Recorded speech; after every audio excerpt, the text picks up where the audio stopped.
I'm Gamechangers from MIT on behalf of the organizing committee, which consists of my colleagues Oscar Henry, John Linhart, and Evelyn Wang. We welcome you to the launching of the MIT InnoTherm Colloquia. So this international colloquium series on thermal innovations is sponsored by the MIT Department of Mechanical Engineering. And then we launched this series in this special time in history. With COVID-19, we face a really urgent humanity challenge. And many of our colleagues working hard fighting the pandemic. We are grateful to your work.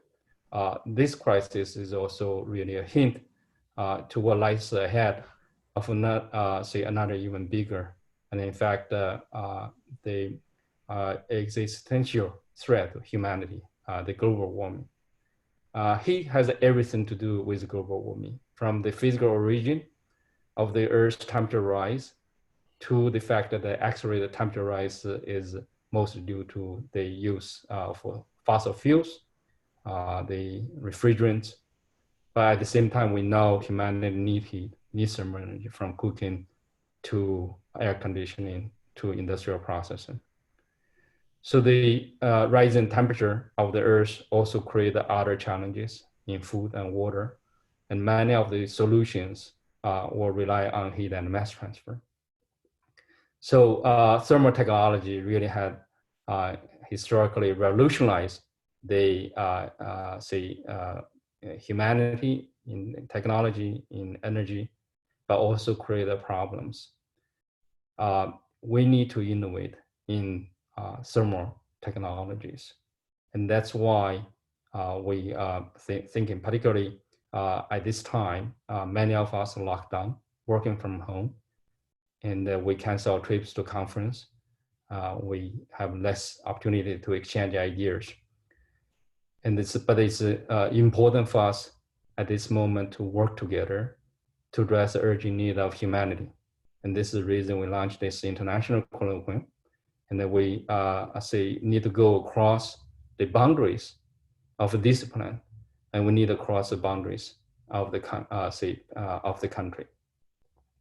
I'm very happy to report that this idea had garnered many enthusiastic support from the first email I sent 2 weeks ago to now the launching of today's event.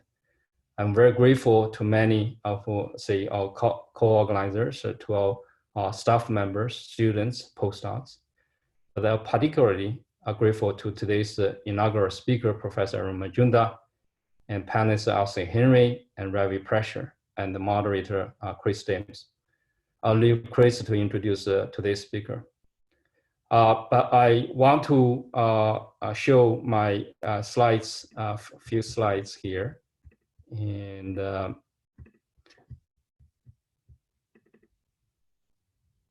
share the screen. So as we learn to use the technology,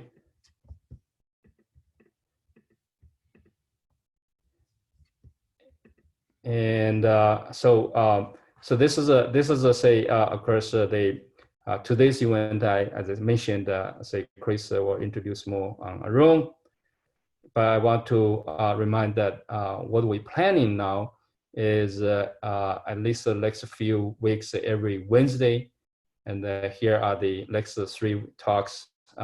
We have from next week we have a talk on using the cold universe as a sustainable energy source by Professor Rongwei Yang. And the week after, we actually have Professor Bob Laughlin, who is a Nobel laureate from Stanford, talk about thermal storage together with a panelist from Professor Dr. Datas and also Henry. And on May 15, we have a debate on HVAC system. So we want to have this event to be on a weekly basis, and this is not the right slide. And so that's the, so please sign up, and we plan to use the same Zoom link and same time. until any change. So if there's change, it's important that you are on the list so we can reach out to you. Or you can log into our website at innocern.mit.edu.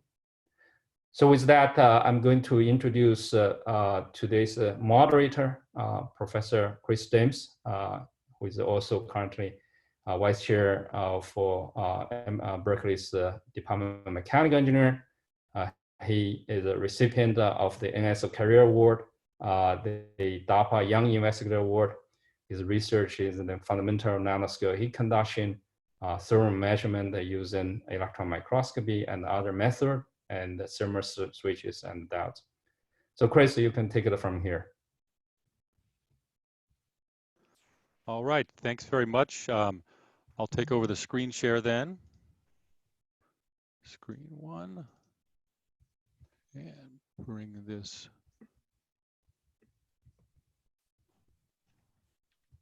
over and slide that. As Gong said, we're all figuring out the technology here. All right, so it's a real pleasure today for me to be moderating this inaugural session, and we have three real luminaries of this field of energy as it relates to thermo. As many of you know, they have very rich and diverse experience spanning all the domains: academia, industry, companies large and small, the national labs with their experiences. I'd like to briefly introduce all three, and then I'll lay out the agenda for today, and we'll get started. Our keynote speaker is Professor Majumdar from Stanford University, where he's also co-director of the Precourt Institute. He was the founding director of ARPA-E. He's had extensive experience elsewhere in DOE, in industry at Google, previously at UC Berkeley. He's a member of NAE, and as of this week, we're delighted to share he's also a member of the NAS, the National Academy of Sciences. And you can see his research interest quite diverse, from nanoscale imaging up to electrochemistry and thermochemical reactions at very large scale. We have two panelists, also very excited about their contributions today. Robbie Prasher is an associate lab director at the Lawrence Berkeley National Lab, and he's also an adjunct professor at Berkeley. He also has extensive industry experience, both at Intel and in a startup based on the thermal sciences, Şteel. He's been a program director at DARPA with these two different thermal programs you can see here, so he really knows all sides of the story as a proposer and as a manager. And his research areas span also from nano up to the macro scale energy systems as well. And our third panelist is Professor Ashigun Henry at MIT, formerly at Georgia Tech. He's had three very challenging distinguished fellowships, first at ARPA-E and also the Ford Foundation at Northwestern, and also in Oak Ridge National Lab. And you can see his research interests go down to the atomistic molecular dynamics and up to extensive, more recent work on high temperature energy systems. And we're really just delighted to have all three of these outstanding folks here today for this opening of the entire colloquium series. This is the time when we'd all be kind of applauding. Please help me welcome our speakers, but we don't have that option in this current technology context. Let me tell you how things are going to flow today. We will have first Professor Majumdar's presentation for around 30 minutes. As you will see, the organizers are very interested in your feedback, both on today's session and on this colloquium series overall. So we're going to have three polls. They're all single question polls. We'll do the first right after Professor Majumdar's talk. Then we'll transition to the panel phase with all three of our panelists. And at the very end, as we wrap up, we'll have two more snap polls to get high-level feedback. As many of you have noticed already, we've disabled the chat feature for those of you as attendees, and instead you can see at the bottom of my screen highlighting here, we're going to have these two features. So the sole mechanism for the attendees to communicate with us is through the Q&A channel. This may be new for many of you. Your questions are not visible to the rest of the participants, only to us hosts and organizers. We're anticipating many questions, so we'll kind of filter those, and it'll be part of my task as moderator with 4 helpers, in fact, 4 student helpers filtering everything to recognize those and pass them on to the panelists. Please note that this colloquium is being recorded. We're already being recorded right now, and the intention is to clean it up and then post it to YouTube for kind of public viewing and broader impact. We anticipate capturing and posting the many questions that the panelists didn't have time to address today, but to put them out there for broader conversation among the community. And as you post your questions, We're very happy for you to indicate your name, and our default is that I will read off your name if I share a question. But if for any reason you prefer not to, you can just post anonymously, or you can make a point of stating when you send the question, I prefer not to share my name broadly, and we'll try to honor that as well. Okay. So that's the protocol for today. And without further ado, I'm going to hand it back over to our keynote speaker, Professor Majumdar. Can I share my slides from here? Okay, good.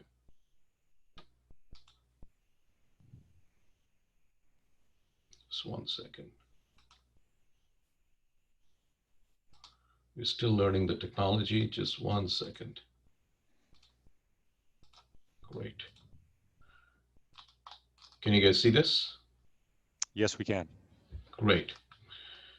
So first of all, let me start by thanking Gong Chen, Asigan Henry, John Leonard, Evelyn Wang, and all the students at MIT for creating this forum.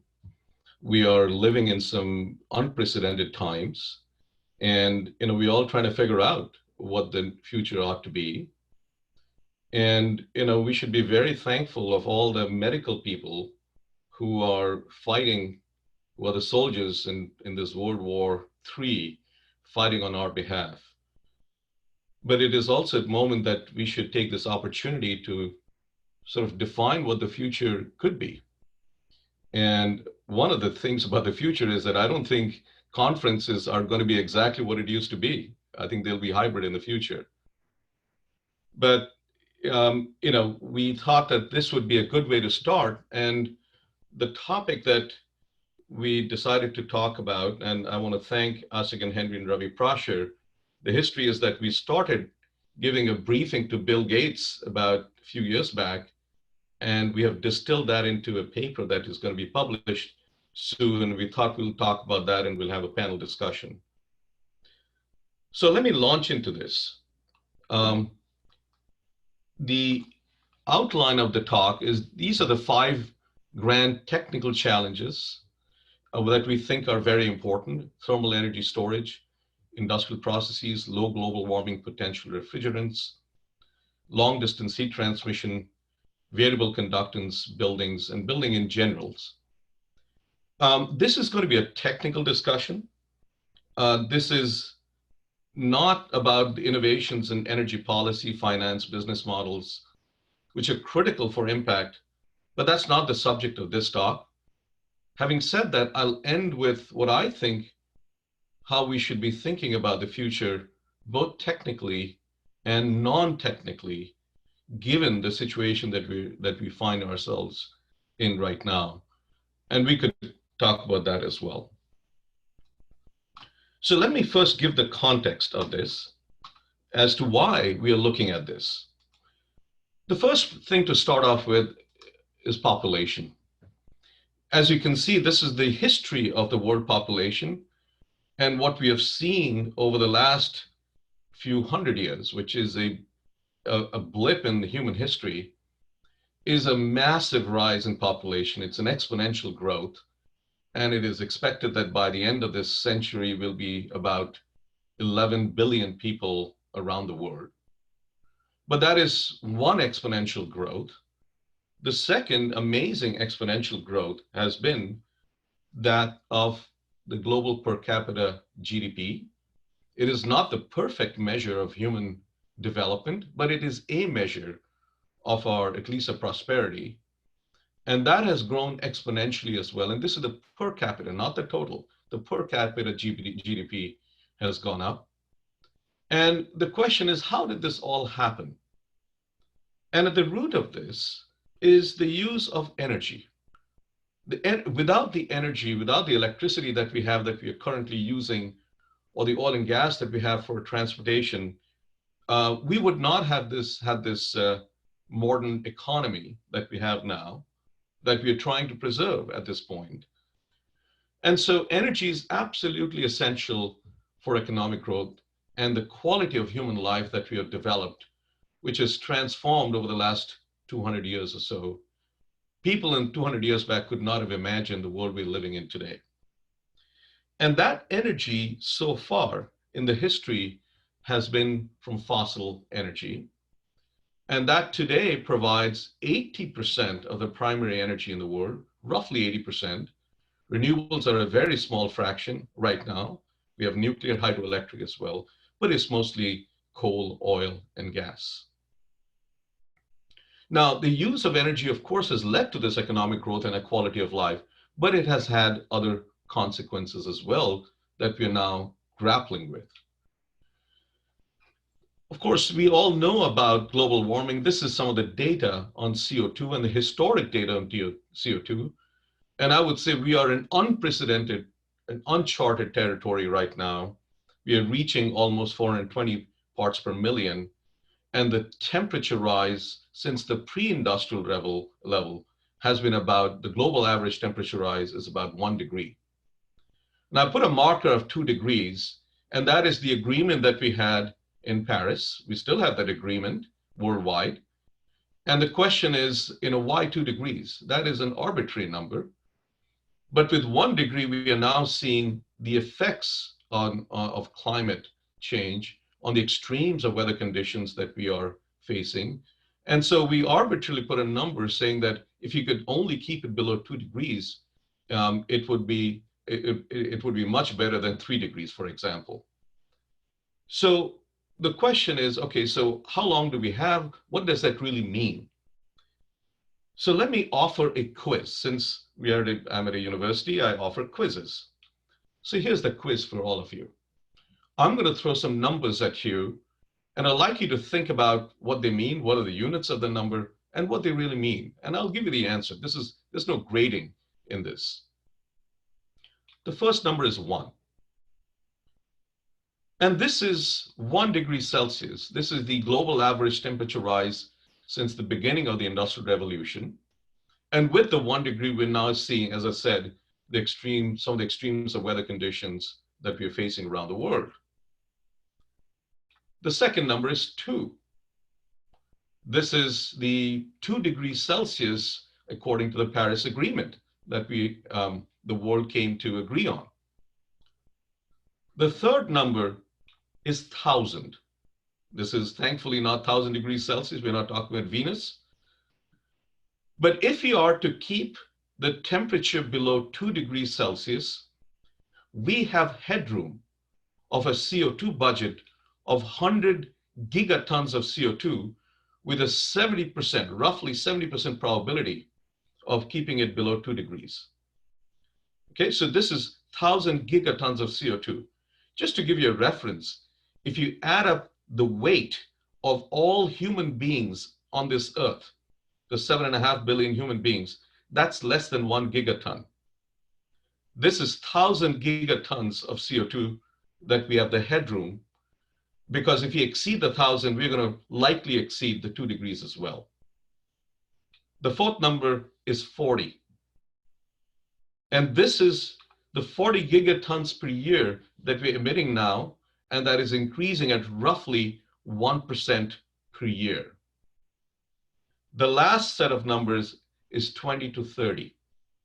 This is the 20 to 30 years left for us to act on to address this issue, because after that, we have to keep the emissions to 0, which is going to be very, very difficult. Given the urgency and the magnitude and the scale of this problem, I think it is fair to say this is the defining dual challenge of the 21st century, providing access to affordable and secure energy for economic growth that we all need, but also simultaneously reducing greenhouse gas emissions. This is what we need to do, is to turn the ship around to provide the energy but reduce the greenhouse gas emissions. This is a very hard problem. Now, is there any good news in this? Are there some game changes that have happened? And indeed there are. So what are the game changes? I'm going to give you 3 of them. There are actually more than 3, but let me offer 3. The first one is unprecedented in history, is modern renewables at scale is the cheapest way to produce electricity. It is the cheapest way to produce electricity. In fact, it's become cheaper than natural gas in North America and electricity from coal in many other countries. This is unprecedented in history, but it is intermittent, and the grid is not quite designed for that. The second game changer is lithium-ion batteries. And this is transforming the electricity, the transportation sector. And it is likely that the cost reduction in lithium-ion batteries will be such that it will make electric vehicles range and cost competitive with gasoline cars before 2025, maybe 2023. And give it another 20 years and we'll see a major adoption of electric vehicles. This is transformational. It's once in a century event that is happening and is taking place. The third is the unconventional gas revolution, which has provided inexpensive and abundant gas, and that is replacing coal, especially in North America, and hopefully with some exports in other parts of the world as well. So this is the game changer. This is the good news. But you've got to realize that this is a small fraction, at least the renewable is still a small fraction, but it's growing very fast. So if you put what is called the Sankey diagram from Lawrence Livermore Labs, and this is the supply and demand and how they're connected. This is only the United States, and there is a global one as well, but I'm just using that as an example. On the left-hand side, all these boxes are the different sources. These are, the total use of energy is about 100 quads of energy. And use the number 100, you can see solar is 1%, wind is about 3% or so. And the other use of energy, this is the supply side. In between, we have the infrastructure for delivery, for electricity, natural gas, oil, etc. And the right-hand side is the demand side of energy, where the energy goes in our homes, in our commercial buildings, in industry and transportation. And what we find that with all this growth that is taking place in renewables, which is really positive, if you do the accounting, we find that about 90% of the current budget in energy centers around heat, the conversion of heat, transmission, storage, and use. So given the challenges of addressing energy and climate simultaneously, and given the predominance of heat energy, it is hard to think of addressing the dual challenge without addressing heat. And so this talk is really to focus on that one, and we can come back to other subjects later on. So these are the 5 grand challenges, and these are picked with the highest opportunity for impact. We have not picked, for example, the conversion efficiency of combined cycle gas turbines or steam turbines, because there's a very nice paper out there by some of the panelists on this panel who have shown that it's not the Carnot efficiency that is the limit, but if you take the realistic efficiency, we are in these, at least conversion devices, we're almost at the limit. So the room for impact and the opportunity of impact is low. So these 5 topics have been chosen to make the maximum possible impact. So let me start with thermal energy storage. Given the renewables penetration onto the grid was never designed for fluctuating intermittent renewables. We're already seeing the effects of that today. This is the California electricity demand curve on a daily basis. And you find in the middle of the day that there's a big dip, which is often called the duck curve. About 14 gigawatts of solar and wind kick in, and the net demand is reduced, which is supplied mostly by natural gas. And when the sun sets, there's a huge ramp up of about 4 gigawatts per hour for 3 hours that has to be supplied by natural gas and other sources. And this is a diurnal, fluctuation that has to be supplied. Now this is at about 30 to 33% penetration of renewables on the grid and a gigawatt hour basis. But if you want to go to higher penetration, which we all want to do, and there's a goal to get to 60, 70, 80%, some of them people are saying 100% renewables. If that's the case, then the requirement for storage has to be much longer. So this is either 50 hours, 100 hours, or even seasonal storage for deeper penetration of renewables. And there's a wonderful paper out here in Joule that appeared this year on the need for storage. Now, if you get to longer duration storage, the cost for storage has to be such that it's very low. So what is that cost? And in this paper, I'm quoting this paper out here, it suggests that if you want to go for 50-hour storage, the capital cost of the storage has to be somewhere between $15 and $30 a kilowatt hour.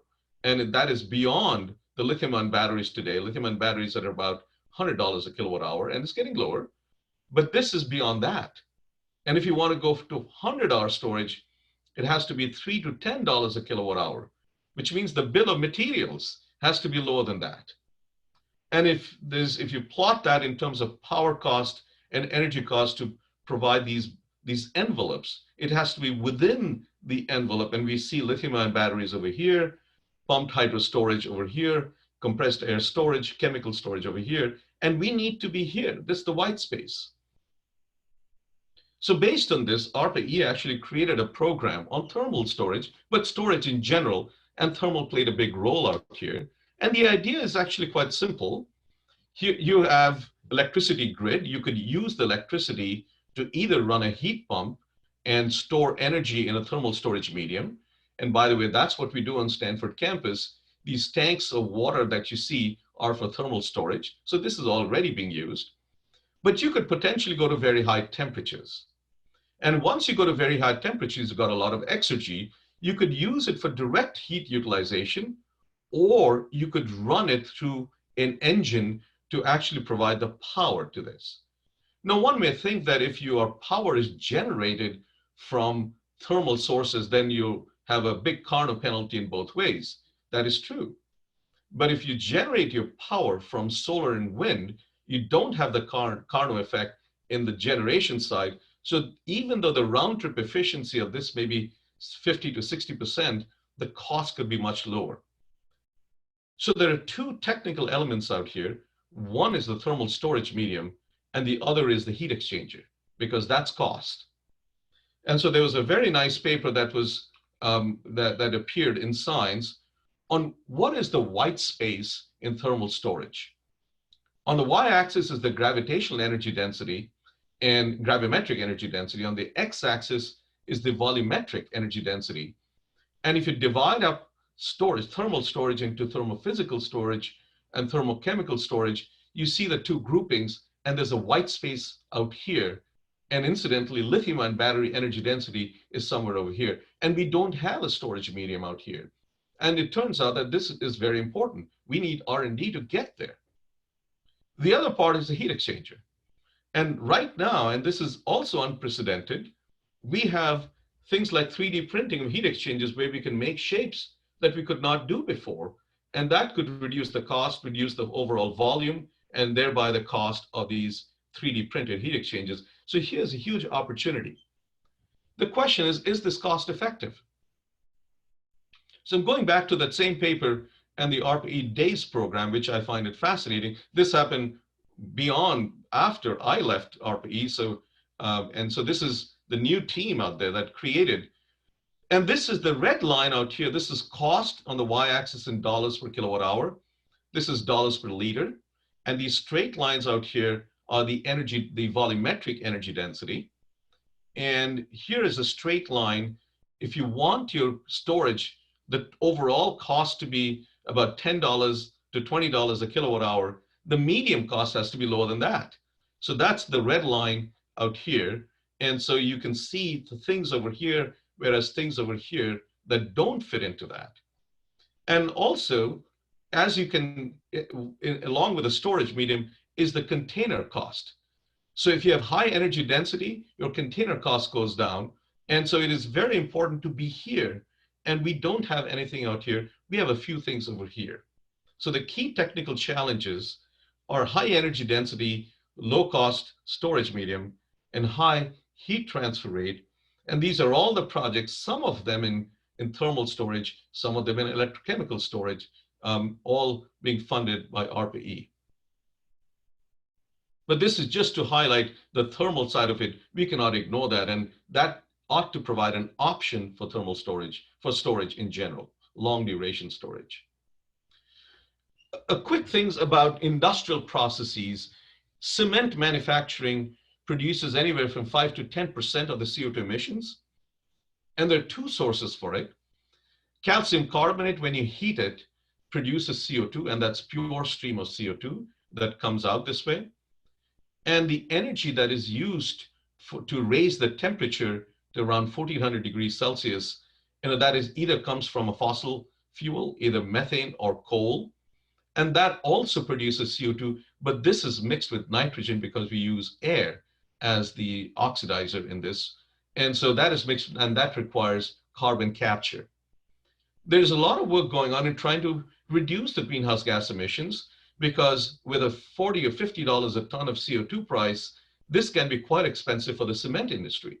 And so they need innovations. You could do, for example, electrical heating on this, or you could go hydrogen. I'll come to hydrogen in a minute. Hydrogen turns out to be very important. You could look at steel. And if you look at the blast furnace and the steel manufacturing, you have ore, you have coke and limestone, you feed it in, and you have many, many sources of CO2 and CO coming out. And we need CO2 capture and separation and capture. Now, there are some innovations that are going on in trying to eliminate the CO2 part. And the CO2 comes because you use carbon out here, and you use the thermodynamic driving force of carbon as a reducing agent to reduce iron oxide to pure iron, and thereby make steel. But the question is, are there other reducing agents? And sure enough, there are. One reducing agent is just electrons. And in an electrochemical system, this is an innovation coming from Don Sadoway's lab at MIT on using electrochemistry to go from iron oxide to iron. Or you could use hydrogen as a reducing agent and to make iron, but that has other issues of hydrogen embrittlement as well. Nevertheless, what we are finding is that hydrogen could be a very important element out here as part of our future energy system. But that hydrogen has to be greenhouse gas emissions free. It has to be at the gigaton scale, and this has to be less than $2 a kilogram, otherwise it's not going to make it. And it has to be at a scale, individual plants, that is relevant. That is 20 to about 200 tons per day of hydrogen plants. We can go to distributed scale as well, as long as it's cost effective, but you also have to have large scale plants. Now, hydrogen, a lot of people think is for transportation. Indeed, for long haul trucking, we'll see hydrogen use, but the use of hydrogen for industrial processes and for heating, I think it's a very important aspect. So how is hydrogen made today? Hydrogen is made from fossil fuel, either from methane, steam methane reforming, or coal gasification. And that hydrogen has CO2 associated with it. And if you add the cost of CO2 capture, you will get about roughly $2 a kilogram. So any other technique has to compete with that $2 a kilogram. And today we produce about 70 million tons per year of hydrogen, mostly for ammonia, for a fertilizer, and for petrochemical, for cracking, etc. So the question is, can one compete with this? Is the R&D going? And indeed there is. You could produce from water splitting, from carbon-free electricity at less than $30 a megawatt hour, maybe $15 a megawatt hour. And you could do electrolysis, which is the predominant R&D where it's going. And today it's at about $3 to $5 a kilogram, as opposed to $2. And the capex has to be reduced to make sure that this goes below $2 a kilogram. And that's where the R&D is going. But we should not forget that methane has a lot of hydrogen. So the methane part, today, ARPA-E has a program on thermocatalysis of methane, and this is still in the R&D stage. Hydrogen from methane has been used for a long time. This is for making carbon black. But to produce hydrogen and high-value graphitic carbon is still an R&D problem. And ARPA-E is now funded this, and we have a program in my lab on this as well. But this is a very important new direction that I think is worth exploring. Let me turn my attention to the third challenge, a low global warming potential. refrigerants. If you go back in history, we used to use CFC, this trichlorofluoromethane, as a refrigerant, and that was eating up our ozone layer in the atmosphere. So in 1987 came the Montreal Protocol, and it was ratified in the 1990s, early 1990s, to essentially eliminate CFC so as to protect our environment, our ozone layer. And this was the most successful global environmental treaty that we actually created. But the problem is that these refrigerants, HFCs, hydrofluorocarbons, have a global warming potential of greater than 2,000. And so now we have a problem with the leakage of these refrigerants. And it's been predicted that if you don't do much about the leakage of these refrigerants or find replacement for these refrigerants, the global warming from these refrigerants could be anywhere about 10 to 40% of the total global warming, including CO2, by 2050. So this is a big deal.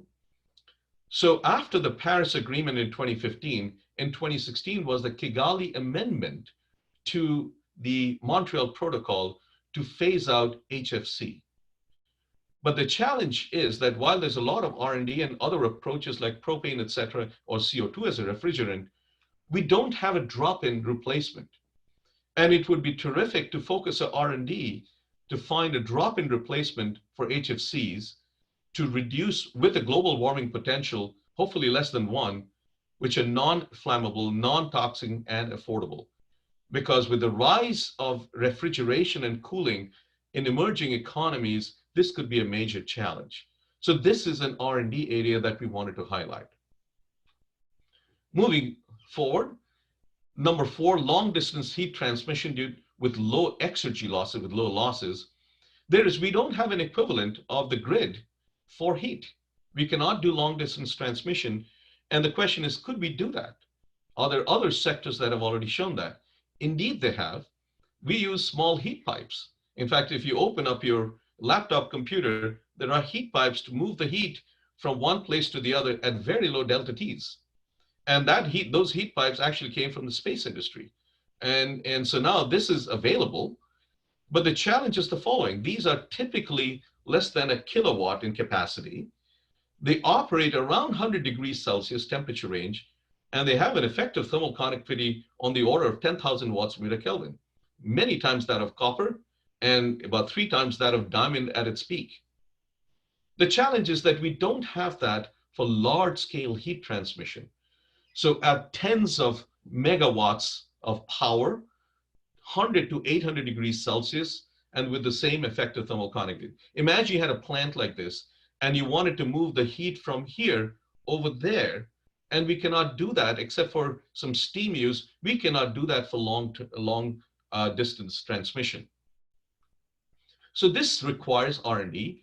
Maybe the way to think about it, and here's a proposal for some dissociative chemical reaction of AB going to A plus B. This is an endothermic reaction, and the temperature could be controlled by the enthalpy and the entropy.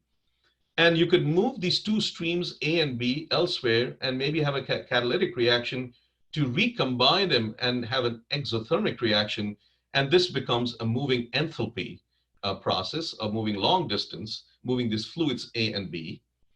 And this is, has been thought about not much, but there's and the chemists would know this, there's something called Diels-Alder chemistry, where you could do this associative and dissociative reactions, and that got a set of Nobel Prizes in the past.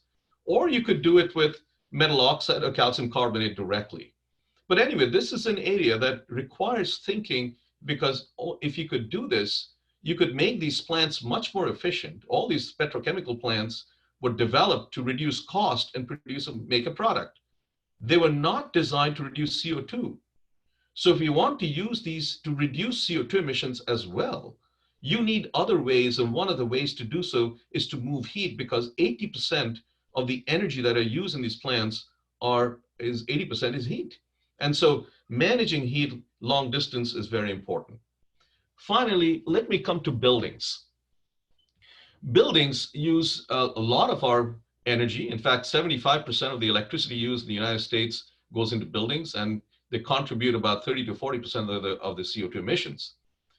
buildings are exchanging energy with the environment all the time. And these are, if you look at these infrared images, it tells you which part is hot, which part is cold.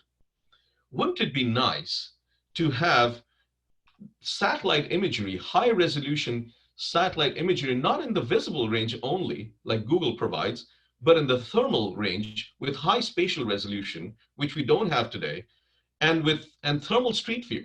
We have street view today, but we don't have thermal street view. And it would be terrific to have this and apply machine learning to identify the hotspots. In fact, in my lab, in collaboration with Ram Rajagopal, my colleague at Stanford, we have done this for the visible part of the spectrum. We have created an algorithm called Deep Solar to identify solar panels from visible part of the spectrum. And now we have the largest database of the GPS location and size of every solar panel in the United States. Now, we could do the same for the thermal side if only we could have the thermal imagery. But as you can see, these walls out here that we use in our buildings are passive. We try to reduce the thermal conductance, but sometimes we want to use the outside environment to bring that in. And sometimes we want to block it and reduce the conductance. So wouldn't it be nice to be able to control the thermal conductance? Because if we could do that, some studies have shown that we could save up to 10 to 40% of the greenhouse gas emissions. And can we couple it to thermal storage in ways like this? If you could only have thermal switches.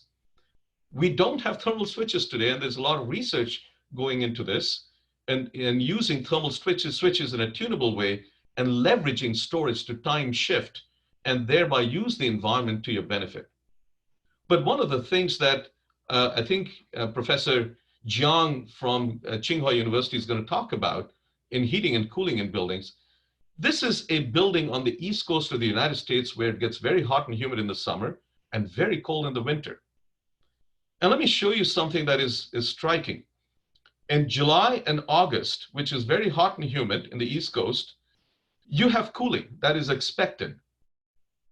But you also have heating going on. And in the winter, in January and February, you expect heating, which we certainly have. But you also have cooling going on at the same time when you don't need it. So many of the buildings that we see around the world, it's fighting itself internally with heating and cooling simultaneously and dissipating energy. So it's very, very important. And I'm sure Yi Jiang is going to take a view of this and look at a systems view of building heating and cooling, whether centralized or decentralized. And I'm really glad that he's on this panel in the future. So let me end with the following. We talked about the fact that 90% of the current budget centers around heat. So it's very important to address it. We have identified 5 of these challenges. Now, we can debate about this, and we scientists and engineers like to debate. That's good. That's very important. You can pick 1 or 2 of these. You can add a 6th one, a 7th one, if you think it's an important challenge, which you got to justify. But this is our proposal to you to start the dialogue. It's very important to start the dialogue and see what comes out, because it's not about the individual ideas, but the collective, where we are going with this. But let me also take this moment to take a shot at what is the new normal and lessons from history. As we all know, we are in unprecedented times. This is a moment in history that will have an effect not just in the next few years, but for decades and generations to come. And are there moments in history that we have faced this? And I'm reminded of my discussions with my colleague on Stanford campus, very distinguished gentleman, former Secretary of State George Shultz. And Secretary Shultz is going to be 100 years this year. He's 99 now. And he fought as a Marine. He's a Marine. He fought in the World War II in the Pacific. And he has a perspective of history that is absolutely unique. So I was talking to him last week, and he keeps reminding us almost on a monthly basis, well, what were the lessons learned from World War II? And what were the mistakes people made after World War I? And one of the things people realized after World War II is that we're all in this together. This is one humanity. And it is it's a pretty crappy place after World War II. Millions have died. The economy is in shambles. And the question is, what is the future we want to define? And out of that thinking and leadership came things like thinking together, came things like the Marshall Plan, as well as the major global institutions that we have today, like the United Nations and others. So I think taking a lesson from that, lesson from history, and following George Shultz, let's define what the new normal ought to be. So here are some final thoughts for the discussion later on. Number one is that pre-COVID-19 had many sustainability challenges on multiple fronts. And COVID-19 has really forced us to take a step back and think about this. Number two is that the global economy today, just like in 1945, is in shambles. People are getting sick and some are dying. Many around the world don't have the luxury to think about the future like we are doing, but we do. We have the luxury doing so. And along with this luxury comes the responsibility to make the best use of this time. And this is the generational responsibility. We call the George Shultz generation the greatest generation the United States has produced. And it is really for our generation to think about what are we going to leave behind for our children and grandchildren. Number three, we, the humanity and planet this time, are all in this together. We need to think and act as a whole, not just in pieces at a time. Number four, we need to define what the world ought to be in post-COVID-19, the new normal. Everyone's talking about the new normal. What is that new normal? To address the defining dual challenge of the 21st century. There will be a post-COVID-19 world. Hopefully we will have the vaccines soon enough. But let's say it takes 12 to 18 to 24 months. What after that? What are the global institutions? What are the policy frameworks? The governance, the businesses to scale, to academia, and what is the R&D agenda that ought to be in the future to address this dual challenge of the 21st century?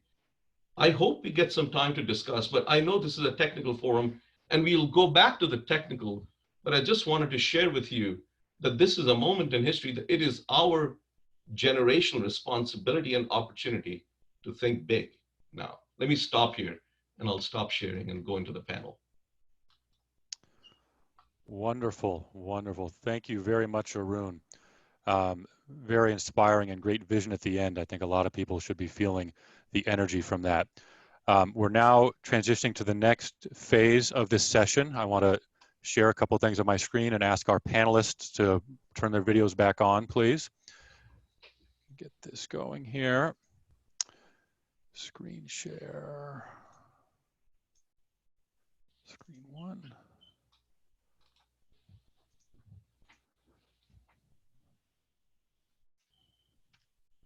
Okay, so we just finished Arun's talk.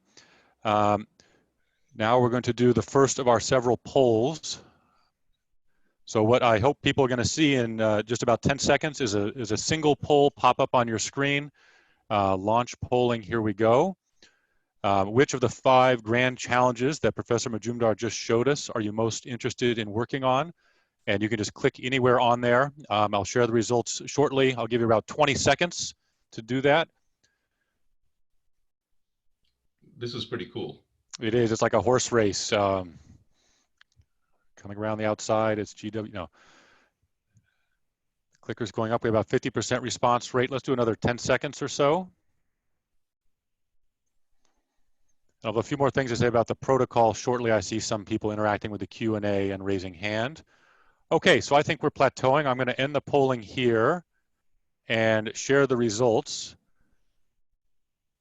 So I'm hoping people can see what's going on here. Among the 5, it looks like roughly equal 4-way split, but high energy density thermal storage came out in front with around 34%. Decarbonizing, long distance transmission, and variable conductance are similar, and the low GWP came in behind, although that may very much be influenced by the audience that's attracted to this session rather than any judgment of the overall significance there. Okay, so thank you. We'll have 2 more of these at the very end of the session. So I'm going to stop sharing those results. That was our intermission.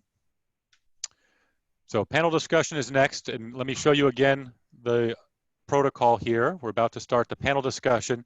Now we're watching the time, and our panelists, including Professor Majumdar, have graciously agreed to stay up to an extra 30 minutes because we do anticipate lots of good questions and discussion. We'll assess that as we go. So just be assured that we're not going to rush everything in the next 8 minutes. And at the end, we'll have 2 other single question polls. For people who've joined us late, and as a reminder, your one and only communication pathway to us is the Q&A feature down at the bottom of your Zoom screen. It's not chat, it's the Q&A. And we have moderators looking over those and passing them on to me. Your questions are only viewable to yourself, but we encourage you, if you're comfortable, to share your name. If for some reason you want your question to remain anonymous, that's fine too, but my default will be to read names when possible. And again, please be aware that this is all being recorded for eventual posting on YouTube, and we'll try also to disseminate the questions which were not able to be addressed today. Something for Professor Majumdar to think about. We've already seen plenty of people wondering about if the slides might be able to be posted, for example, as PDF perhaps down the line. Sure. Sure, he says, very good. Okay, so I'm going to use my platform as the moderator to pose the first question to our panelists. I'm going to stop the screen share and let them have a larger view of things on everyone's screen. And this is intended primarily for Akshay and Ravi. We've seen Professor Majumdar's perspective, and I'm just wondering if there's anything you might each want to add or perhaps reframe from this vision that Arun has shared with us. So let me, can you hear me?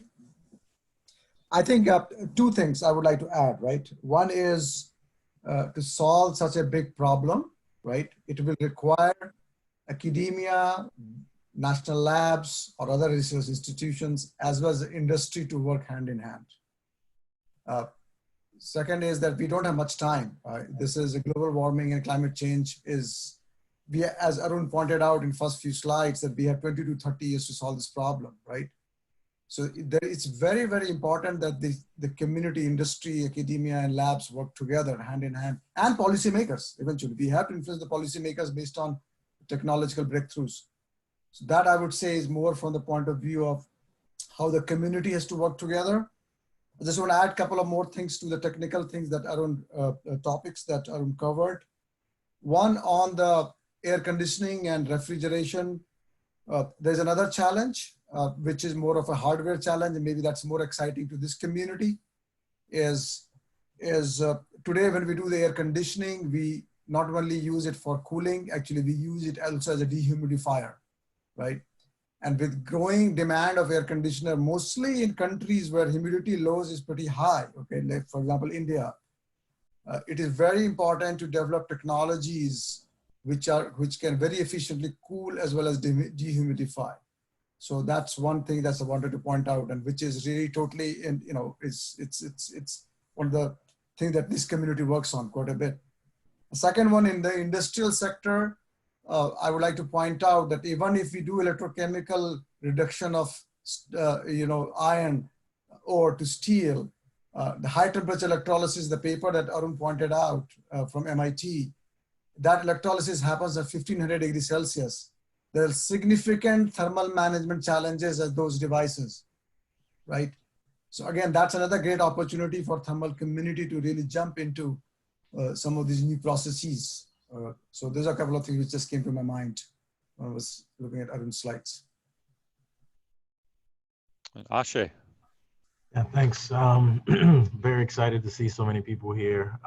Main thing I would want to, I guess, more so underscore from what Arun said. I think that my hope and my vision from this is that many people will feel compelled to get engaged on some of the problems we listed, and possibly others, as Arun mentioned. There could be others to append to this list. But the urgency cannot be overstated. We as a species are endangering ourselves with the infrastructure that we've erected to improve our quality of life. And at the end of the day, I think there are a few instances in history where scientists and engineers have come together and achieved something very remarkable in very short time frames. When we are mission directed, when we are coalesced around a particular focus, a particular direction, and particular mission. Examples such as the development of the atomic bomb, for example, and the way people have come together to or came together to get to the moon in a very short time frame. So large challenges where there can be a mission that's directed. My hope is that our community will take this as an opportunity to take a similar perspective about climate change and other sustainability issues. It's not just limited to climate change, but things that are very, very important for sustaining human life on this planet, and make that our mission so that we work on them collaboratively and with a great sense of urgency. There's just a huge need for more minds to be focused on these issues. Okay, thank you. I've been looking at the Q&A and we have 44 questions so far, of which we've answered mine. So we can see it's going to be a challenge to get through even a small fraction of them. Again, let me remind people that the raising hands mechanism is probably not how we're going to catch you. So please submit your questions to Q&A. And I just apologize, we're only going to get to some small percentage of the ones there, and you can blame me if your question's not getting raised. I think I would like to take the next one from Philip Iris, the editor of Joule, the journal, who's asking, what do you view as the near-term low-hanging fruit in terms of decarbonizing the industrial sector, Well, first of all, sure, Ravi, go for it. So I think there's a very nice report which came out from Columbia, right? Is the energy. So there are two aspects of carbon emission from industrial sector. One is the chemistry of the process itself. So for example, Arun talked about cement, calcium carbonate, you break the bond, you get CO2 out. Steel, you use coke or coal, basically, to reduce the iron to, steel. So that's the process related emission. And then you have energy emission, the emission just related to how we supply the energy, which is primarily heat, okay? So changing the chemistry, there are a lot of other things. You have to figure out how it will change the microstructure of the new thing that comes out with with new cement or new steel and whatnot. But changing the energy input in the short term could be one of the things which I would prioritize, right? So can we convert the heating from, let's say, if we have a very cheap renewable energy available, can we just do simple brute force joule heating, right? That's one. Or if we have, biomass or I would even say renewable hydrogen, green or blue hydrogen, right? Then maybe switching the natural gas, which is used in most of the industry today, or oil, to that blue or green hydrogen, right? This, at least from my perspective, that is in the short term is more doable than changing the fundamental chemistry of the system itself. Yeah, I would agree with that. I think there are pure streams of CO2 that you could use today. There's a policy, at least in the United States, called 45Q that actually pays you to do that and take the CO2 away. And I think I can't overemphasize carbon capture and doing something with the carbon capture, utilization, sequestration. But the carbon, we have to do that because it's going to be very hard to switch to something totally new in a matter of few years. So those two, I think, are some obvious ones. There are, I think, in the industrial processes, the thermal management side, there's a lot of waste heat that goes out that is not being utilized. Even managing the heat as opposed to converting it to something, managing that heat and utilizing the heat properly could go a long way. Yeah, I just want to add one thing. I think it's an interesting question. I totally agree with Ravi. I think essentially the industrial problem is broken into two parts. There's supplying the heat, and then there's the actual CO2 emissions associated with the reactions themselves. The reactions themselves are probably a much harder problem, more longer term problem, because for the most part, you probably have to reinvent the infrastructure at the very least, or do a different reaction or do something very, very different. Possibly switching to using low cost renewable energy as a heat source is interesting. I think it's probably something that could be implemented in the shorter term. I agree with everyone else in that respect. But I think there's some interesting technical challenges that go with that, right? Because a lot of the heat that we're looking at, you talk about steel or cement, you're talking about 1500 degrees C. And there aren't a lot of options for what heating element to even use, right? Because these things occur in air, right? So a lot of metals start to oxidize a lot. You get them that hot in air. So you start thinking about other heating elements or alternative materials like silicon carbide, which again is going to rely on some kind of oxide scale like silica in order to survive. And so it'll be interesting to think about not only what other materials or what ways you can do the heating, but also somehow I think what would make it happen quicker is to find some way to take advantage of the fact that it's electrical in nature, in the sense that you have effectively pure exergy rather than sensible heat that you're putting in. So you can put in all of your heat at the peak temperature. To the extent that you can take advantage of that and somehow lower the cost of the overall process, then you can actually make it cost effective to implement a new heating scheme, which now has the benefit of lowering the CO2 emissions, but also could possibly improve the process overall. So I think those are the kind of opportunities we want to look for. Those may have quicker implementation because they have some immediate cost advantage. Aluminum is another one I would throw out. That's a huge amount of waste heat.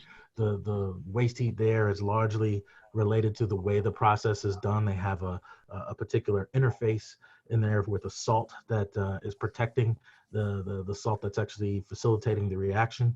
And so you end up throwing away a ton of heat because they're trying to keep a frozen ledge inside the smelting pot. And so thinking about clever ways to actually reduce the heat leakage or reuse the heat to offset the electricity that goes in. These are the types of things that are, seemingly straightforward in concept. The real key is, can you come up with a real practical solution that can be implemented? Because these are industries that are very risk averse, right? I mean, they have a product, they make a lot of money selling it already, and you want to change that. And so you've got to have something very robust that's not going to fail, that's not going to threaten their economic viability going forward. I just want to add one more thing, which I think has not been, at least in my opinion, has not gotten significant attention. Provide localized heating. Okay, so there's many ways to. One is that one of the reasons we waste a lot of heat is because we are trying to heat a lot of other areas of whatever we're trying to make, right? And actually, what heat is really needed at some point, right? So localized heating is another area which I think is very exciting from science and technology point of view, and that can also solve a lot of the heat leakage issues and overall increase the efficiency of the plant. Okay, I'm going to keep it going. There's so many good questions here. A very timely and sobering one from Shigeu Maruyama as well as Dino Megarides. In this moment of COVID-19, we've seen that in the near term, CO2 emissions have been greatly reduced. So that kind of brings to mind, one, do people know factually how much the reduction has been? And of course, bigger picture, where's that pointing us in the future if we were to shift more towards telework, less conference travel, that type of thing? Yeah, I mean, first of all, the panelists take an opportunity to thank Chris for managing this whole panel. We really appreciate you taking the time to do that, and your expertise on managing Zoom has been noted. So and we have to learn from you how to manage things. But going back to yes, I mean, it is indeed true that we have gone down about 5.5 to 6% emissions reduction. Obviously, as we are now seeing a turmoil in the oil industry, the whole oil economy, but trucking has actually gone up because we still need the stuff. So I think, look, this is a massive global experiment that is being run that was not planned. And I think we need to really look at this very carefully as to, in planning, where we need to go in the future. Where are the emissions coming from? There may be fugitive emissions that we are not aware of. That how come with all this economic downturn, we're only going down 5.5 or 6%? Because we need to do 6-7% per year for the next few decades. So I think this is an opportunity. Obviously, we should have gone down more in terms of emissions. We're not. So, but let's use this opportunity to learn what the heck is going on and why are the emissions only going down 5.5% in this global massive experiment. I don't know the answer to that, frankly, but I'd love to learn. Okay, so I'm keeping an eye on the time. We're around 10 minutes past the nominal ending time. Let's go for another 20 minutes or so, and I think there'll still be plenty of questions after that. We'll try to post online, but let's plan on another 20 minutes and 3 minutes of wrap up, ballpark. Next, I'd like to take a question from Riley Hanus of Georgia Tech. In regions with significant wind or solar, it's well known that the price of electricity sometimes goes even negative. So what is that telling us? Is that going to impact the long-term adoption of these technologies? Are there other technologies that could leverage this deep change that's happening? So let me answer this question. I think this is a question which I would say has many different implications, okay? And absolutely, this question is right. Even in California, there have been a couple of days in the past where the price of electricity has gone negative because we were generating more energy from solar farms during the day, and then that the state really needed, right? But again, what Arun shared, one of the first challenges is coming with the cost-effective storage, right? So if you really have a cost-effective storage, that's going to change the game a lot, right? I mean, it's going to be a big impact. That's one. Second, I would also say there's a lot of discussion going on that since you have such cheap electrons available, you can use those cheap electrons to create new chemicals. Let's take hydrogen as an example. One of the biggest reasons there's significant interest in hydrogen is because the expectation is the cost of energy is going to be a small fraction now to create renewable hydrogen. Okay, it's going to be the capital cost of electrolysis and stuff, right? So that basically tells you that we may see a change even in the way we use different industrial processes, okay, to create things. And if you can have, because the energy cost is going to be a very, very small fraction, but it changes the problem in some other directions. That means you also have to figure out technologies which only works 25% of the time because energy is only available from sun 25% of the time. So we will expect, at least my suspicion is that we will expect many different strategies in the future, and it's not very clear which is going to be it's not going to be one solution fits all. That's what I feel. I would love to hear from our other panelists. Asif?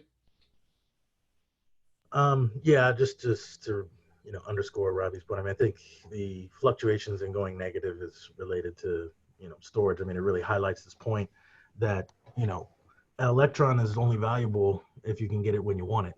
That's the way our grid is set up, and so giving us electrons when we don't necessarily want it or don't have a use for it has less value. And so, but I think that the problem is even broader than just figuring out how to store electrons. I think there was another one of the grand challenges Arun pointed out, which is the idea of possibly storing the energy in, for example, maybe the walls of a building as heat as its intended end use is going to be. So with buildings being such a large fraction of energy use in the first place, maybe you don't have to have electricity storage. Maybe you can have heat storage because the final use is going to be heat anyway. So there are other modalities of how you can think about storage. I don't think we need to just be restricted to electricity storage, but I do think electricity storage is a very straightforward one that would definitely have huge applicability.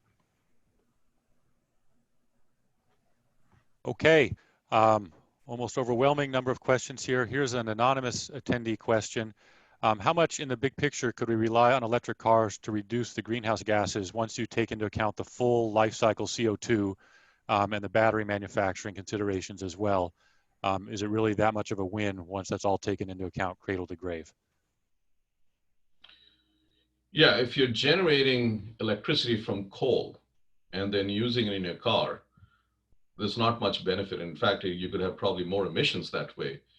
I mean, we are kind of looking at the future where it is easier to decarbonize the grid. Not that it's easy, but it's easier to decarbonize the electricity sector and the grid than many other sectors. And the question is, can the transportation sector leverage that opportunity? and go and reduce their emissions. And I think we're looking at the future, not today, but looking at the future where we have deep penetration of renewables. And then, of course, life cycle cost of transportation goes down with electric vehicles, including the life cycle of the battery. Having said that, I think the recycling of the battery is a very important issue. The using green electrons to make the battery in the first place, and secondly, recycling of that in a environmentally friendly, sustainable way is critical. And I think that needs R&D. I'm not sure enough R&D is actually going into the latter part of it, although some of that has started. So I just want to add a couple of other things. It's not, let's say, for United States, that's an example I can give. So now, even if with natural gas, as we know, natural gas power plant, the combined cycle, let's go back to thermodynamics, right? Natural gas combined cycle power plant efficiency right now is approaching 55 to 60%, okay, right? And in fact, in the United States, natural gas is a bigger proportion of energy than coal is. And then we get a lot of energy from hydro and nuclear, right? So if I do that math, the mix right now roughly is primary to, site to primary energy ratio is 2. So, you know, you're burning or something is 2 times what you need in the form of electricity, right? So I think the economics has changed, that energy economics, I don't mean some sort of dollars, right? Has changed now in favor of electric vehicles because you have less and less coal on the grid. And even though natural gas is fossil energy based, still it's much, much more efficient conversion process than it is with coal, right? But for the rest of the world, I have not paid attention for some other parts of the world, how this mix from primary to secondary energy is changing. But there is a critical point where you will see that you are better than burning gasoline. Okay, next a question from Mark Johnson, and this is about low-grade waste heat. A large amount of waste heat is actually below around 230 Celsius. And so what really is the roadblock to efficient utilization of this heat? Is it more about thermal management, the heat sink, the conductance of the heat sink rather than the source temperature? Any technical comments about that? I mean, I can, Arun, you want to go ahead or I can. Asi has thought about this a lot. Asi, you want to? I'll let you guys go. I mean, I think my answer might get kind of long. Yeah, I mean, the one thing I would say is that low-grade waste heat, trying to utilize that is, you know, when we were in ARPA-E, we kind of had a thumb rule. If you got low-grade waste heat, keep it as heat. Yeah. Don't try to convert that. Right. If you've got high-grade waste heat, then there's a lot of Exerg. So if you've got low-grade waste heat, keep it as heat. And the question is, can you utilize it another way, which is what we do in cogen and things like that. You know, people think that we can get to really small delta T's and thereby, reduce the waste energy. The lower the delta T you go, the larger the heat exchanger you need. So your cost goes up. So there's an optimal delta T that you need to be able to minimize the cost. And trying to go below that is frankly not helpful. Ravi? Yeah, I mean, I just want to echo the same thing, right? I mean, let's go back to thermodynamics. This is a thermal forum. Let's just go back to basic thermodynamics, right? If you have low-grade waste heat, the Carnot efficiency, the best one, itself is so low that you put 100 watts in and you will get 99 watts again output as a heat. The heat efficiency is so low, okay? So it goes back to basic thermodynamics, second law, okay? So I think as Arun pointed out, we have, at least I know the numbers in America, and I'm sure it's very similar numbers in Europe and other places. In the United States today, at the building level, roughly at the site level, we use roughly 9 quarts of electricity and 9 quarts of heat, okay, roughly. Okay, number of change a little bit here and there, but roughly same, equal. So I would say that use heat as heat. I mean, you at the site level, your requirement for just providing comfort in forms of thermal energy, that requirement is same as providing electricity for lighting and running your computers and stuff, right? So let's not try to convert it, right? And I think, but having said that, it goes back to the fourth challenge that Arun pointed out. If you don't have long distance transmission, okay, then then you cannot really utilize it, right? And I think that's the biggest advantage of converting electricity. You can do long distance transmission, right? So there is the technological challenge. If somebody figures out a long distance transmission, I would say that we will see significant innovation in utilization of low grade heat. Yeah, I was just gonna let me just add that even when you try to do using the low grade heat as heat, this point Arun brought out, I just want to underscore that, which is there was something he used to say, Arun, energy is dirt cheap, so we treat it like dirt. It's at some point we have to also think about the value of the heat, and if the value of the heat is so low, then you cannot even afford a device to convert it or move it anywhere, or to even exchange it and put it somewhere else. And so this necessitates either extremely cheap heat exchangers or means of moving heat from one medium to the other. But I think as a community, it's useful for us to begin to think in terms of levelized costs of heat rather than just levelized costs of electricity. Like, what is the actual value of the heat as compared to the equipment you're going to use to move it around? Okay, we're only going to have time for 2 or 3 more questions. Alejandro Datas asked, he would like to know your opinions on challenges for thermal insulation, especially in the high temperature applications, aerogels or other types of things, or more lower cost ones. So let's hear about high temperature insulation, please. I'll comment first. I think that's a huge one. I think as we start to talk about decarbonizing industry, we start talking about other applications where we're dealing with heat at very high temperatures that's got very high exergy. The issue is, how do you keep it? How do you keep it and keep it cheaply? There are a small handful of options when it comes to trying to insulate. There are some step changes that happen around above about 1,000 degrees C, where it's difficult to use things like silica, above about 1,500 degrees C, where it's difficult to use things beyond that, made out of alumina and zirconia. And when you go really high temperatures, 2,000 C, where some of the things my group looks at, there's only one option, which is carbon.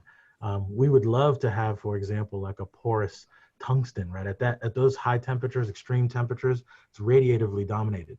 And so we're essentially relying on the optical properties of carbon, which are very high emissivity, right? I mean, it's really the conduction portion is small compared to the radiative portion. So you could actually use porous metal and actually should be a better insulator than carbon. So I think there's some interesting things. There's some interesting regimes and places to play. Keeping things cheap is critical. That's absolutely critical. I mean, we can always make things that might outperform. I'm sure someone may be able to make some kind of porous tungsten, but the question is, can you make it in an economical way that we can actually use it? So I think there's a huge value for technologies in that nature. There's also something we often talk about, right, is that the spectrum of thermal conductivity is very, very different than the spectrum of electrical conductivity, right? So we don't really have what is the equivalent of perfect thermal insulation, right? We always have some thermal leakage that is substantial. If we had thermal insulation or something with a thermal conductivity, some solid that actually could hold its own weight with a thermal conductivity 4 and 5 orders of magnitude below that of air, then we now get to the place where I think we have something like a true thermal insulator, and we can insulate a wire and not worry about any leakage that's coming out. But we don't have that. So I think the insulation still plays a very important role. It's a significant part of the cost because we need so much of it, because the length scale's got to be large because the thermal conductivities are not low enough. And so from where I stand on a theoretical standpoint, there's no real intrinsic lower bound on thermal conductivity or upper bound. There's nothing physical that prevents you, that says you cannot have a thermal conductivity 2 or 3 orders of magnitude much lower than air. We just haven't found it. We haven't figured out how to do it yet. I just want to add one thing, that it is a very, very good, it's a big open question. I'm glad somebody asked this question. Another thing I will also always remind that high temperature brings a lot of other challenges. Reliability is very, very important. Your oxidation and all these sublimation, oxidation, all these issues become very, very important at high temperatures, right? So that is something I think, I'm assuming a lot of graduate students and postdocs are also attending this. If you are taking up this challenge, always keep in mind that look for things, other things just beyond looking at time zero measurement of a performance. because that's reliability is as important as just getting a really good performance in the beginning. Okay, I have a couple last questions in mind, and again, I'm just so sorry. There's so many good questions and not enough time. There's a slight curveball, different perspective from an anonymous attendee. What is your advice for students? How should we think about making an impact in this issue, especially if we may not have a background in the engineering topics discussed today? Are there alternatives, perhaps, to academia and R&D? So I think you could answer it for the technical people and also for the non-technical, perhaps. I would love to hear from Arun with his vast experience. Well, first of all, if the student is a graduate student, the job of a graduate student is to graduate. That's number one. So, look, I mean, the field of energy is broad enough to offer an umbrella for any walk of life to participate. If you have a technical background, that's great. That helps you kind of understand some of the nuances on the technical issues and actually helps you to look at the policy side as well, and the business side and the finance side. There's so many aspects of it. The social equity issues are so important in energy. Who gets the benefit of a tax credit or something else? And so my suggestion to the student would be, do what you're doing.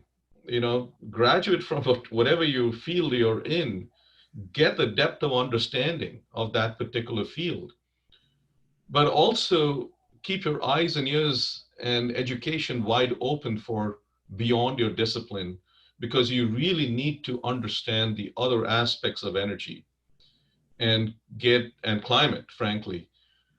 And it's very important to have this holistic panoramic view if you are to make the right decisions, and if you are to suggest people to make the right decision as well. So the broad-based education, you almost need to be a T or a pie. You need the depth of understanding in a particular field, but you also need to know the breadth. And that, I think, is the biggest value for given the magnitude and the urgency of this issue. I'll add one comment on that. I think that you know, we on this panel have our own contacts and communication with the various fields that we intersect with, but to the extent that there's a problem that sounds interesting here that is not has not been really discussed in the field that you come from, I think that it would be really valuable to help communicate the urgency of these challenges to other communities. So even in just translating this message and getting the word out could be a huge impact. And also I would say, I personally think a lot of the coolest ideas are going to come from these collaborations in other fields. I don't think it will just be us solely. I think it will be us learning new disciplines and getting exposure to new disciplines from folks from other disciplines that are experts there. And they'll point out things that we missed that we may not have known about. And I think those interdisciplinary, multidisciplinary approaches are where some of the biggest advances will come from. Okay.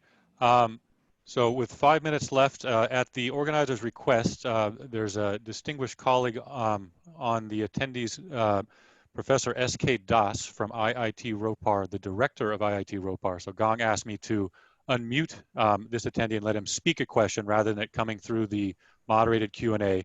So I'm going to unmute Professor Das and let him pose his question, and I'm going to transfer over and share my slides for the last little phase here. So Professor Das, if you're capable, I believe I've allowed you the permissions to talk, so please go ahead with your question for the panel. I think he's muted. Sarita, I think you're muted.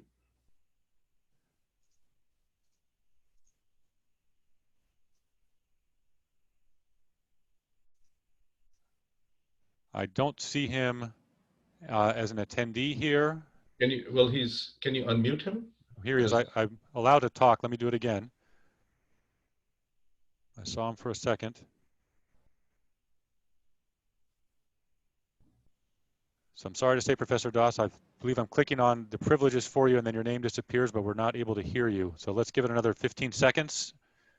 Maybe while he's working on that, if possible, I'm going to show you the last slide here. Screen one. Okay, so in the wrap-up phase, first, I urge you to really think about the presentation next week, same time, same Zoom coordinates. Professor Rongui Yang from the Huazhong University of Science and Technology will be sharing some of his recent work on radiative cooling using the atmospheric window to exploit the cold temperature of the universe in deep space. And I saw several questions in the Q&A related to that.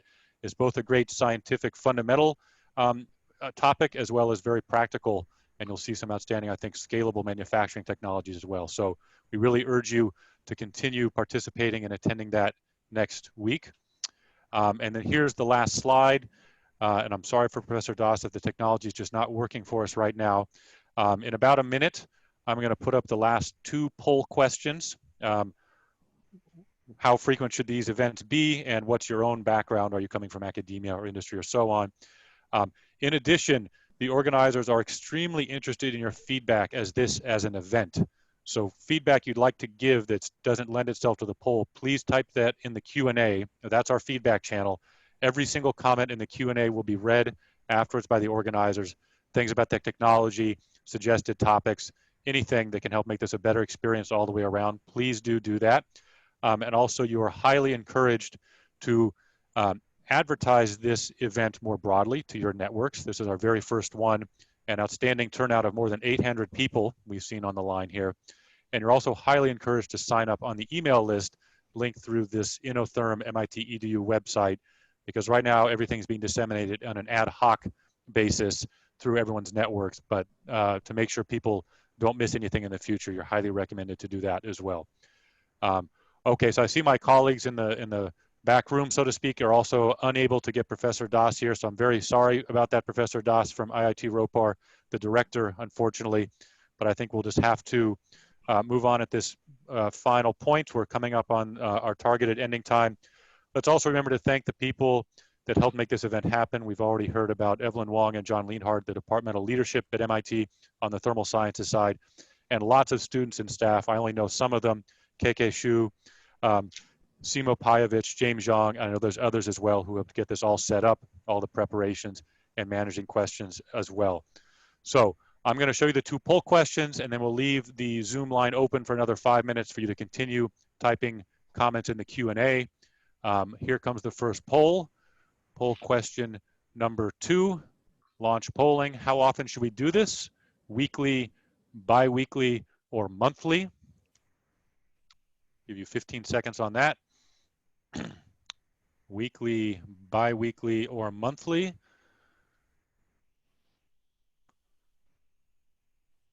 Okay, I see things converging there, so I'm going to end that polling. Share results. I think you can see that bi-weekly or maybe weekly looks about right. And let me go to the last poll here. Stop share results. Where is our final poll? Launch polling. What's your background? Faculty, industry, government, students, postdocs, or other? We'll let that go for 15 seconds or so. Faculty and students are competing. Oh yes, come on faculty, step it up faculty, you're running slightly behind. We can all see it, you guys can't see the horse race. Okay, I'm gonna end polling with 80% turnout, share the results. Students and faculty with a good dose of other sectors as well, including the other. Okay, so that's the end of the polling. So I think this is now gonna be the end of the formal session. The line will stay open for 5 minutes. Again, for any feedback, please do type it in the Q&A, and the organizers will surely review it and value that as well. Okay, so with that, let's close here. I'm Chris Dames. It's really been a pleasure hosting everyone here today in this inaugural session of the International Colloquia on Thermal Innovations. We've had people everywhere around the world. The sun never sets on thermal issues in the energy sector. So whether it's good morning, good evening, good night, or good day, I hope you've enjoyed it. I hope everyone is safe and doing well, and we hope you'll be participating in this in the future. Thank you, everyone. Bye-bye.